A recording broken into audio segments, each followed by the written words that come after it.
All right, so today we're doing a deep dive, and it's going to be a good one, I think. Oh, I'm excited. Yeah, this one really caught my eye. We're going to be talking about Jesus and children Okay, yeah. and the way Jesus used kids as examples, metaphors in his teachings. Right. We're looking at excerpts, I guess you could say, from ministry-to-children.com. And they've got a page called Jesus Children, and they provide 10 key Bible verses. Wow, 10. Yeah, we may not get to all of them, That's a lot. but it's pretty fascinating stuff. Yeah, I'm really intrigued. I've never really thought too much about what role children played in Jesus's teachings. Right. So I'm really interested to see what we come up with. Yeah, and I'm sure some of this will be familiar to our listeners. Uh-huh. But when you kind of, take a step back and you look at it, you really start to realize just how often Jesus used children as examples. And Yeah. honestly, some of the lessons he draws from these interactions are pretty deep. It really makes you think differently about things. So to start off, one of the first things that really stood out to me is this whole idea of childlike faith. Okay. And it's really hammered home in Matthew 18.1-6, Mm-hmm. where Jesus basically says that, you really need to become like little children. Like that's the key to entering the kingdom of heaven. And I think a lot of people maybe hear that and they think, oh, I need to, throw a tantrum in the supermarket or something to, Yeah. really embody that. Right. But I think it's really about rediscovering that kind of core of what Yeah. makes a child's faith so powerful. Yeah. Think about it. Kids are naturally trusting, Yeah. Mm-hmm. open to new ideas. They don't put on airs, you know. Mm-hmm. They just are. Uh-huh. And that kind of genuine, unfiltered belief, that's what I think Jesus is pointing to. It's that sense of wonder that you kind of lose as an adult. Yeah, yeah. Like the first time you see a firefly or a rainbow or you're splashing in a puddle, like that pure joy. Exactly. Hmm. And that sense of wonder opens you up, I think, to a much deeper connection with faith and with God, I think. Yeah. And then, it's not just about faith. Jesus gets pretty serious about how we treat children, too. Oh, for sure. Yeah. In Matthew 18.10 and 14, there are some really strong warnings against causing children to stumble. Right. Causing harm, leading them astray. Mm-hmm. And it's clear that this was something that that he cared very deeply about. And when you think about those verses, I think to really grasp the weight of what those words meant, you really got to consider, what life was like back then.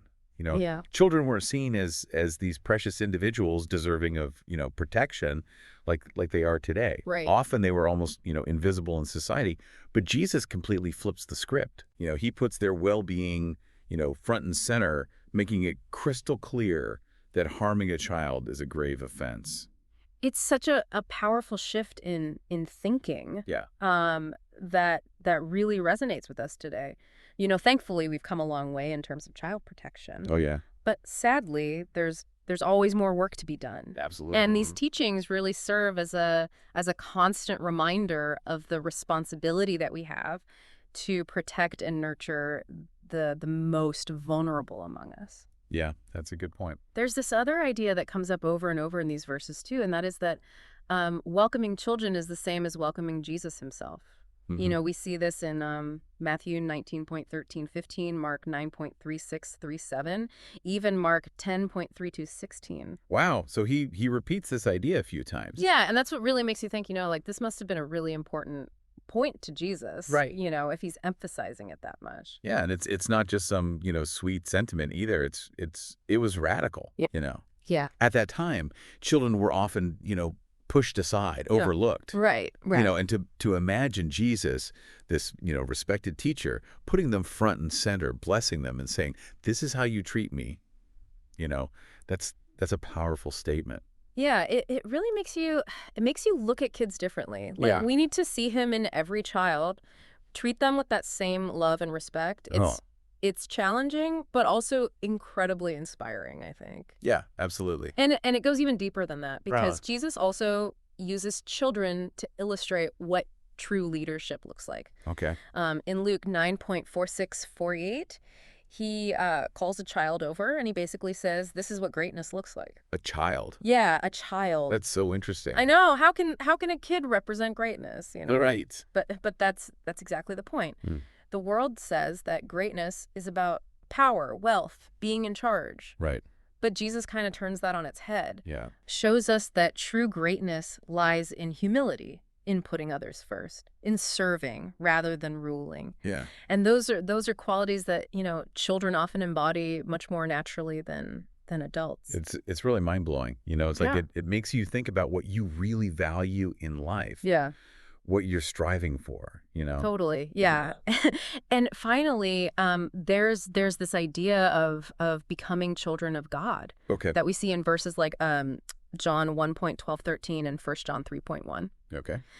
And this isn't about literal children anymore. This is about being reborn spiritually, welcomed into God's family. So it's like hitting the reset button, Your spiritually. spiritual reset button. Yeah. Exactly. Yeah, yeah. It's about embracing a new identity, Mhm. one that's rooted in faith and love. Right. And it's fascinating how this kind of ties back to that idea of childlike faith that we talked about earlier. Yeah. Maybe that sense of trust and openness is actually what makes that transformation possible. Yeah. It all comes back around, doesn't it? Yeah, like a full circle moment. Mm-hmm. We started with the importance of childlike faith, and now we see how it connects to this, this profound spiritual rebirth. It's really remarkable how these themes all weave together. Well, I think we've covered a lot of ground today. Definitely. And it's really clear that Jesus saw something truly special in children. He used them to teach us about faith, humility, service, even about, becoming a part of God's family. Yeah. And it really makes you think, how can we better reflect these values in the way we view and treat children today? Mm-hmm. Both individually and as a society. That's something worth pondering, I think. Definitely. So thanks for joining us on this deep dive. Yeah, this was great.